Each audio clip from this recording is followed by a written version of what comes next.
Je vous raconte ce qu'on sait jusqu'à maintenant sur la tragédie de l'avion d'Air Canada à New York. Les deux pilotes, dont un Québécois de 30 ans, Antoine Forêt, ont perdu la vie après que leur avion a percuté un véhicule de pompiers sur la piste de l'aéroport LaGuardia à New York. Ça s'est passé dimanche soir. Une quarantaine de personnes ont été transportées à l'hôpital et plusieurs sont sorties depuis. Les circonstances de l'impact soulèvent de nombreuses questions. Comment une collision comme ça a pu avoir lieu? En conférence de presse mardi, Doug Brazzi a repassé les communications des 3 dernières minutes avant l'accident après avoir analysé la boîte noire. At 9 seconds, tower instructed truck 1 to stop. And at 4 seconds, the tower again instructed truck 1 to stop. At 0 seconds, the recording ended.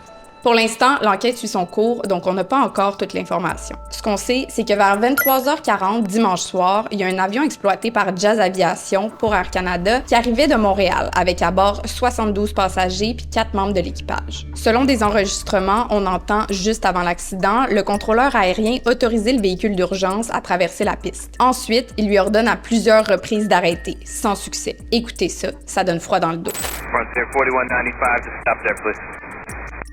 Stop, truck 1, stop. Stop, truck 1, stop.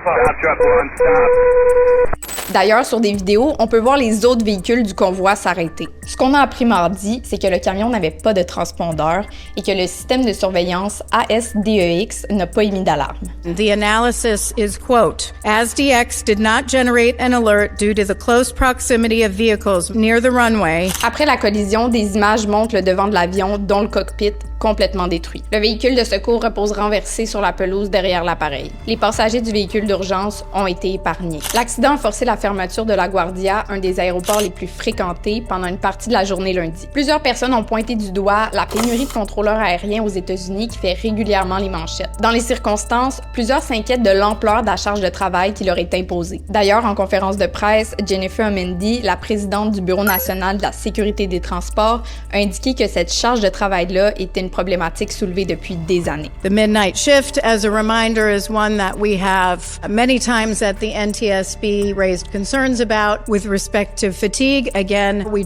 have no indication that was a factor here. Le secrétaire au transport américain, Sean Duffy, a affirmé lundi dans une conférence de presse que LaGuardia possédait un nombre de contrôleurs aériens satisfaisant. Mais il aurait parallèlement demandé au Congrès des fonds supplémentaires pour le contrôle aérien. Quand vous voyez ce genre d'accident, est-ce que vous avez peur de prendre l'avion? Les experts disent que ça reste assez rare. Partagez-moi vos impressions en commentaire.